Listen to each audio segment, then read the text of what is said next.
I saw Muyi and Nini the Ukrainian show. Or Muyi the Brunian. Chelsea, Kayla, and the useless family. They are scammers. You are my wife. Minimum way. Oh, you're from Jack, Toronto. Here, Canadian burger. Yes. Chelsea, did you mommy? Why my client? Don't be. It's not your papa's schedule. They look for innocent people, then they will scam you. What the mommy? And now family. I know how to deal with people like that.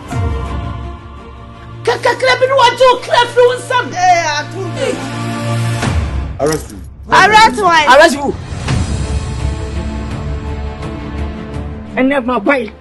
No man will do them. No, now I think. You don't be a member. I had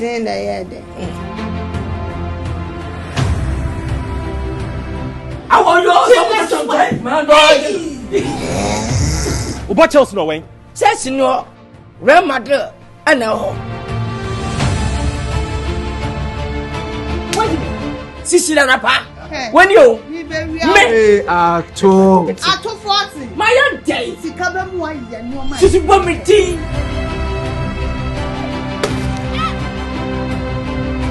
I've put some musical sense into it. Celebrate and then celebrate. Always be a mastermind behind everything you do. From my judgment. Can you repeat it? I should always be a mastermind